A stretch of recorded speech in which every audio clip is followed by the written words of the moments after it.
What's happening, everyone? Today we are going to explore opportunities lurking in the weeds. Welcome to the B.A. Shepherd Show. I am your host, B.A. Shepherd. Let's get into today's clip. Do you know that the place of weeds in your life show you something? Oftentimes we think of weeds as the things that cut off life. They're intrusive, they get in the way. But let me show you something. I was dumping manure this morning and I saw this. You see that area right there? That's all new manure that I've been dumping. As you can see, it looks like a pile of brown poop. Not much is growing there, but let me show you. You see all this right here where all this greenery is? That used to be piles of poop too. But in time, it has gone through the composting process and now it's rich soil. How do I know that? Because of all the weeds and grass that are growing in there. That new poop that I dumped, those are new experiences. That's hot. That stuff is still fresh in our life. It's too hot to do anything with. But there's some old stuff in our life that we think is stopping us from moving forward that really isn't. Out of those experiences, you get to pull some richness of that soil that'll help you grow. So what I do here is I pull up the weeds and I keep the rich soil. And then I take the soil and I use it for planting the vegetable garden. So remember this, there's something in the soil where weeds are growing that says you can grow new life. Not many of us have ever looked at our lives and thought about it as it related to poop. But horse poop in this situation can teach a powerful lesson. So what we do is we pile up the horse poop, and then what it does, it's out here and it composts. So it goes through this process of becoming a usable resource. It'll actually become soil. But when we first initially put it out here, it's hot. It's actually physically steaming hot. And it's too hot to use in other places. It will burn the vegetables. And that right there, it probably is a great picture of what our life situations are. We get sometimes in these situations and they will burn us up, right? We get angry. They anger us. These situations are too hot. They're too new in our lives. So when we start to try to work with them and put them in a new situation, even though we're hot, we end up burning up the relationship.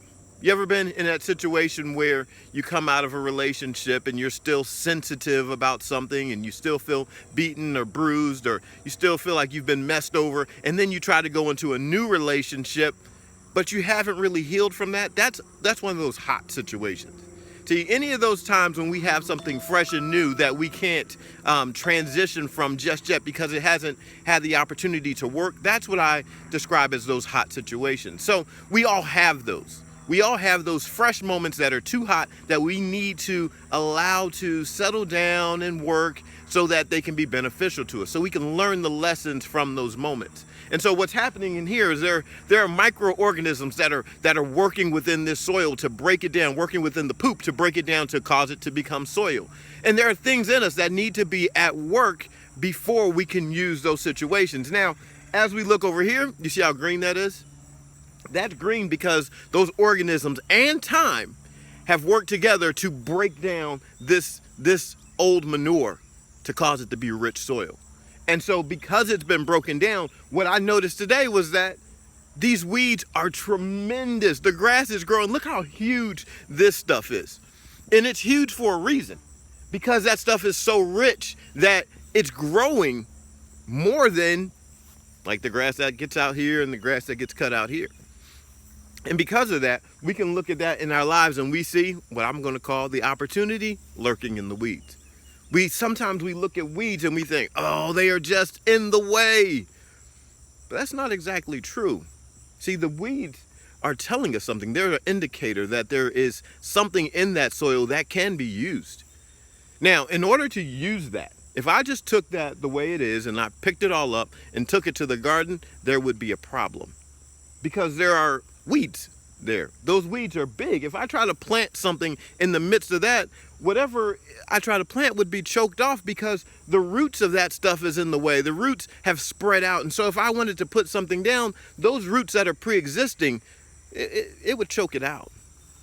And so what we need to do is realize that if we want to really enjoy the richness of our experiences and what has been, if we want to really learn from them, we have to de-weed it first. And let me tell you something, the de-weeding process doesn't end when we first recognize that there's a place of growth. That's going to be a continuous process. Let me show you. So what I'm doing right now is walking back from Poop Mountain is what we call it, to show you where the garden is. So I'll be there in a second. And through the wonder of technology, I'm back at the garden.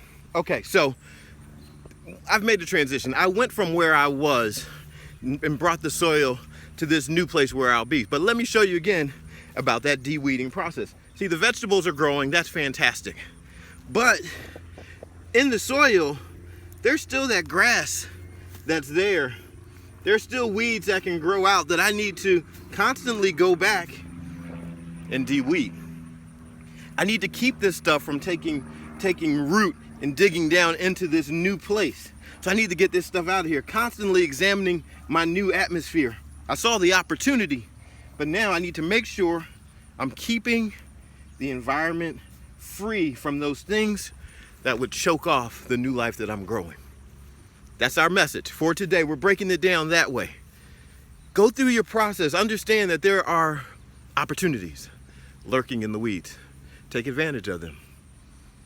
And then use them to grow the life that you desire to grow. I'm B.A. Shepherd, 2 P's, A-R-D, reminding you to be a shepherd. The world has enough sheep. See ya.